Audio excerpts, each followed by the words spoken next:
Je crois que si nous voulons un monde meilleur, il y a trois choses qui sont à développer dans une certaine direction, parce que pour certains c'est développé, mais alors comment c'est utilisé, pouh. En fait, il s'agit de la volonté, du cœur et de l'intelligence. Mais bon, à redéfinir parce que euh, quand je regarde certains qui ont vraiment fait leur place dans ce monde, on peut prendre Bill Gates et on peut prendre certains, certains qui ont vraiment eu plein d'argent, plein de matière, qui ont réussi. Et on le voit au début de leur histoire, il y a comme un... Qu'est-ce qui leur a permis de réussir? C'est, ils ont comme une connexion. Quand on est jeune, on n'a pas tout, plein de choses, le formatage. euh, il n'est pas... enfin, on est jeune, quoi. Je veux dire, c'est avec le temps, on prend des mémoires, on prend du poids, on prend des boulets, et on prend des coups, et du coup, on commence à créer des peurs et puis on met des choses négatives, des toxines dans tout ce qu'on prend, les artifices, tout ça qui fait qu'après, on n'est plus aussi pur, on est moins connecté en fait avec le cosmos. En tout cas, moi, c'est la déduction que j'observe, hein. Et après, donc du coup, au début, quand on regarde leur parcours, ils ont cette lumière qui fait qu'ils savent exactement ce qu'il faut faire, comme certains disent, l'intuition. Et puis ils y vont, ils foncent. Et après aussi, ils s'arrêtent pas à l'extérieur à toutes les négativités, tous les gens qui disent non, faut pas faire ça, tu vas pas y arriver, tout ça. Ils écoutent pas, ils y vont quoi, ils font leur truc. Et en général, même tout ce qui les met ce qui les empêche d'avancer, ils l'éliminent quoi en fait. Mais à un moment donné, il y a comme un bug. À un moment donné, quand on regarde leur parcours, donc c'est super et tout, et puis à un moment donné, ça fonctionne pas. À un moment donné, il y a un clash. Parce que c'est comme si ce gros succès, malheureusement, comme il se laisse emporter aussi en même temps par un- le petit ego, je dirais, parce que l'ego qui a envie de plaisir, l'ego euh, qui qui est pas dans le cœur, l'ego, euh, voilà. Et, hum, et l'ego qui manque d'intelligence, hein. Donc du coup, à un moment donné, ça clash. Un peu comme s'ils étaient connectés à l'invisible, qui leur permet d'accéder à des connaissances et avoir des pouvoirs. Mais comme ils sont trop dans l'ego qui grandit en parallèle, et à un moment donné, ils s'éloignent de cet invisible et du cœur et de l'intelligence. Et la seule volonté, c'est l'argent et le pouvoir. Et du coup, il y a un clash. Donc, si on veut un monde meilleur, moi j'ai vraiment l'impression que c'est en effet, donc comme je parlais de la méditation, donc la méditation, elle permet d'avoir cette connexion. Elle permet d'avoir la connexion avec soi et avec le tout. Je me rappelle qu'à un moment donné, je faisais une méditation et c'est vrai qu'on coupe les sens, mais ça ne veut pas dire qu'on ne ressent rien. Au contraire, hein. C'est plus on enlève et plus on retrouve en fait quelque part. Mais bon, c'est à double sens parce que là, dans notre système, plus on nous enlève les capacités d'aller vers soi par la technologie, je veux dire le téléphone. Est-ce qu'on va pour autant vers la télépathie? Non, ça dépend comment on enlève, de quelle manière c'est enlevé. Si on enlève et qu'on met de la matière morte et des choses négatives, non. Mais après, voilà, la méditation, moi ce que j'avais comme expérience à un moment donné, c'est que donc du coup j'étais en méditation et puis il y a des moustiques et on dit voilà, on coupe des sensations, mais bon, le moustique, bzzz, il arrive, hein. et puis il se pose. Eh ben, j'ai jamais autant ressenti un moustique.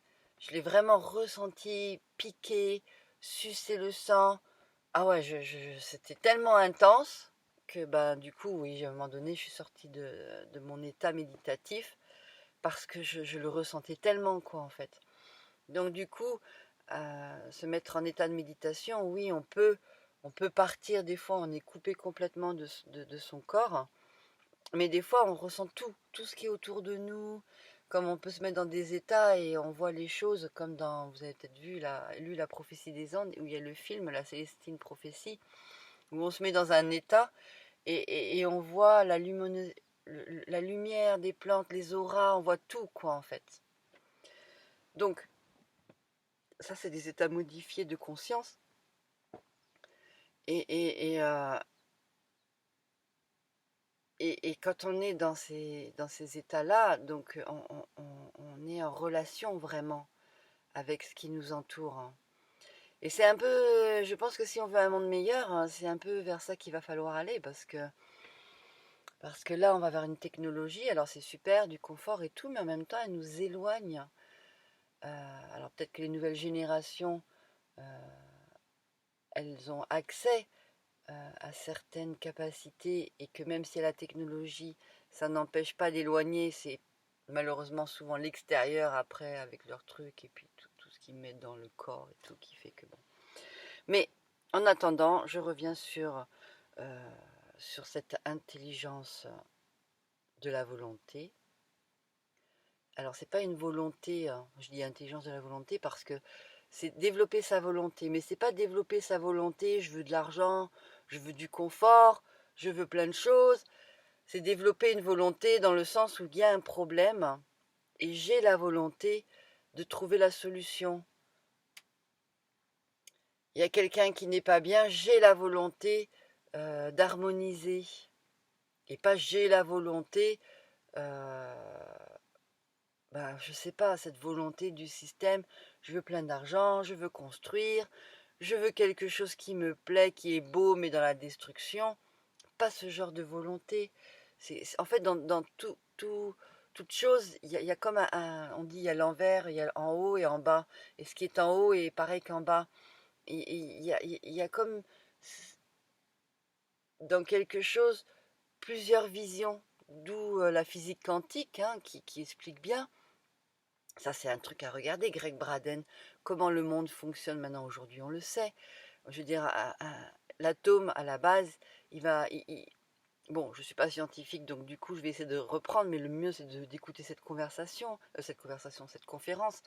qui vraiment montre, surtout comment ça fonctionne, hein, et comment on peut, ce qu'on peut en faire, un monde meilleur, on peut en faire si on veut vraiment. Je veux dire, une cellule, elle fonctionne d'une certaine manière, enfin, elle est vierge, et puis à partir du moment où on l'observe, l'humain l'observe, et ben, il modifie sa trajectoire, hein. Donc en fait, c'est bien, je veux dire, c'est là où les scientifiques y butent, dans le sens où ça devrait avoir dans la raison une direction, mais donc la cellule, l'atome prend une direction qui est complètement hors de la raison, et puis dès qu'il le regarde, parce qu'après bah, il veut voir, il veut comprendre, mais dès qu'il regarde, tout change et ça fonctionne plus pareil, hein. Parce que justement, c'est là le pouvoir de la croyance, c'est parce que la cellule, elle va dans une direction qui est cosmique, loin de la nature et qui va vers l'harmonie. Et nous, en tant qu'êtres humains, dès qu'on regarde et qu'on y met notre raison et notre petit mental, et ben on modifie tout et on a le pouvoir de mettre ça dans une autre direction. Mais on va la mettre dans une direction de merde, hein. Donc du coup, il faut arrêter de faire ces trucs-là. Donc cette volonté, elle doit être développée, mais pas une volonté avec des désirs de merde de société, puisqu'on le voit bien que ça détruit, hein. Bon, je suis un petit peu radical, hein, mais...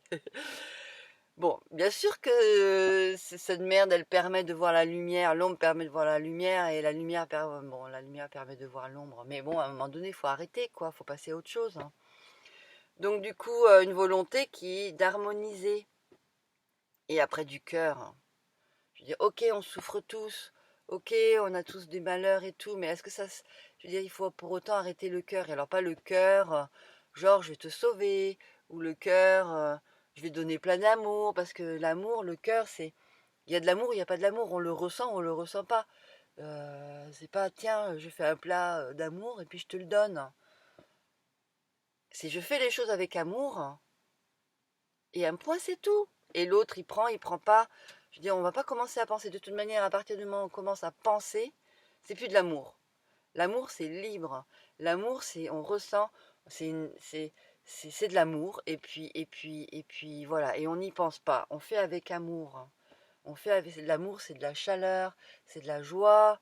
C'est le faire comme ça, quoi. En fait, c'est avec des pensées, des belles pensées, de créativité, d'harmonisation. C'est, voilà. Et après, on va pas chercher plus loin. Parce que là, du coup, on stoppe l'amour, hein. Et l'intelligence. Et l'intelligence, eh ben, c'est pas l'intelligence, j'apprends un plus un ça fait 2. Non, c'est pas cette intelligence-là, c'est pas une intelligence théorique, c'est pas de la théorie, c'est pas du mental, c'est une intelligence cosmique divine. Donc c'est une intelligence supérieure, comme le supramental. Il en parle, le supramental. Alors moi j'aime pas trop, ça fait assez égo, mais en même temps, c'est très bien maintenant mis en avant ça aussi. Donc c'est une intelligence qui est connectée au cosmos. Alors on peut mettre tous les mots qu'on veut, au divin. Et cette intelligence-là, c'est pas de l'ego, c'est pas de la raison, c'est pas, c'est une intelligence cosmique. Voilà, c'est une intelligence qui va les harmoniser. Et c'est pas une intelligence qui va détruire. C'est une intelligence qui va justement, voilà, moi j'ai un souci avec les poules là qui me mangent mon jardin. Et ben voilà, l'intelligence, ça va être, et ben, d'observer que ben, je m'énerve et puis que plutôt de m'énerver et d'aller aller batailler avec elle, et ben je vais créer quelque chose qui va permettre, parce que je suis intelligente, la poule elle est moins intelligente, et ben soit j'ai la capacité de communiquer avec, soit ben, je vais créer un environnement qui va faire que la poule ne va plus aller manger le jardin. Je veux dire, voilà, plutôt que d'aller batailler, tuer, euh, et puis c'est pareil, quelqu'un me fait du mal, bon ben, je veux dire, arrêter de dire que c'est l'autre, être intelligent et voir que ben on a sa part de responsabilité et que ben on se remet en question. Si ça m'arrive, et ben ça veut dire qu'il y a quelque chose que je dois modifier, développer, et ça sert à rien d'aller dire que c'est l'autre qui est responsable, puisque et ben parce que c'est soi-même, hein, je veux dire, qui a à faire, hein. Ça sert à rien d'aller changer l'extérieur, puisque l'extérieur il a fait son choix, et ben c'est soi. Et comme moi là, je fais ces vidéos, ces trucs-là, et ben, s'il y a un truc qui me plaît pas, c'est soit je continue et puis j'y vois la capacité de développer ma volonté, ma puissance à ne plus être dans la dualité, le bien, le mal, et d'être touché et de gérer et de maîtriser mes émotions et mes énergies, soit ben, j'arrête la chaîne, quoi, en fait. Voilà, je veux dire. Et puis je développe la chose, mes capacités, et puis je reprends une chaîne quand je suis plus forte. Bref, de l'intelligence. Ouais. Et après, peut-être qu'on aura un monde meilleur, hein. Parce que pour l'instant, ça vient, mais ouais. Et puis rigolons, rigoler, prendre les choses à la légèreté, comme il dit Sadhguru. Ne pas s'identifier, c'est vrai, arrêter de s'identifier aux choses, hein. L'égalité. Donc il y a eu un petit commentaire sur l'égalité, hein. Après voilà, c'est toujours pareil, l'égalité. Alors, j'ai pas trop compris les commentaires, à vrai dire. J'ai pas répondu parce que je sais pas quoi répondre quand je comprends pas, hein. Faut préciser, j'avais envie de bon, dire peut-être préciser un peu plus, approfondir. Parce que l'égalité, bah oui, on vient tous de. On est tous un, parce qu'on vient tous comment dire, d'une étoile ou de quelque chose qui s'est fragmenté. Donc on est tous, on est un, on a quelque chose où on est tous similaires, mais en même temps, on est tous très différents. Donc il n'y a pas d'égalité à partir du moment où il y a beaucoup de différences. La nature, dans la nature, il n'y a pas d'égalité. Je veux dire, alors, on est égaux, égalité. Il faut approfondir, on ne peut pas dire les choses aussi simplement en fait. Mais en tout cas, l'égalité, vouloir donner, avoir des enfants et puis dire je vais te donner à toi la même chose qu'à l'autre, eh ben, je veux dire, on peut essayer, hein, mais ça marche pas, hein. Il y en aura toujours un parce qu'on est avec des visions différentes. Donc du coup, il y en aura un qui se sentira lésé par rapport à l'autre parce que il aura la vision que c'est pas pareil ou il le vivra pas pareil. Donc du coup, il n'y a pas d'égalité à partir du moment où on ne vit pas les choses à l'identique. Voilà. Bon, ben, j'ai exprimé.